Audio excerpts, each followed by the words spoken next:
ആരാണ് രാജ്യം ഭരിച്ചുകൊണ്ടിരിക്കുന്നത്? ആരാണ് രാജ്യം ഭരിച്ചുകൊണ്ടിരിക്കുന്നത്?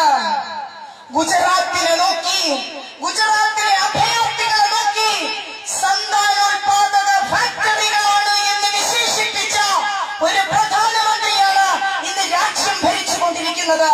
മറക്കരുതാരും, മറന്നുപോകരുത്. 2002 ഗുജറാത്ത് ആരും മറന്നുപോകരുത്. മതേതര ഇന്ത്യക്കേറ്റ കളങ്കത്തെ നിങ്ങൾ മറന്നു കളയുക. ചില മറവികളാണ് ചില നരാധമന്മാരെ അധികാര കസേരയിൽ എത്തിക്കുന്നത്. നയവഞ്ചകരെയും ജനവഞ്ചകരെയും അധികാര കസേരയിൽ എത്തിക്കുന്നത് ചില മറവികളാണ്. എന്താണ്? നിങ്ങൾ ഈ മതേതര രാജ്യത്ത് മുസ്ലിമിനെ മാത്രമായി നിങ്ങൾ വേട്ടയാടിയില്ലേ? നിങ്ങൾ പേടിപ്പിടിച്ചില്ലേ? തലയിൽ തട്ടമിട്ട പെണ്ണിന്റെ മാനത്തെ നിങ്ങൾ കവർന്നെടുത്തില്ലേ? അവളുടെ ഉദരത്തിൽ നിന്നും ജീവൻ തുടിക്കുന്ന ഭ്രൂണത്തെ കുത്തി നിങ്ങൾ തെരുവോരങ്ങളിൽ ആഘോഷിച്ചില്ലേ? അവളുടെ ചേതന അറ്റുപോകുന്ന നിലവിളി കേട്ട് നിങ്ങൾ താണ്ഡവ നൃത്തം നടത്തിയില്ലേ? എന്നിട്ടും തീർന്നോ നിങ്ങൾ? ഇപ്പോഴും നിങ്ങൾ വരുന്നില്ലേ?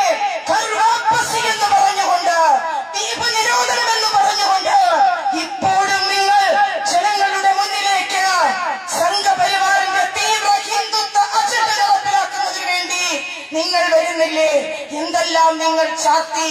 ലവ് ജിഹാദ് മുതൽ എന്തെല്ലാം നിങ്ങൾ ചാർത്തി ഈ മതേതര ഇന്ത്യയുടെ പുണ്യമാർന്ന മണ്ണിൽ. എന്നിട്ടെന്തേ നിങ്ങൾ ഇനിയും മനസ്സിലാക്കുന്നില്ല? ഇന്ത്യയിലെ ജനങ്ങൾ ഇനി കേരളത്തിലോ എന്ത് ഭരണമാണ്?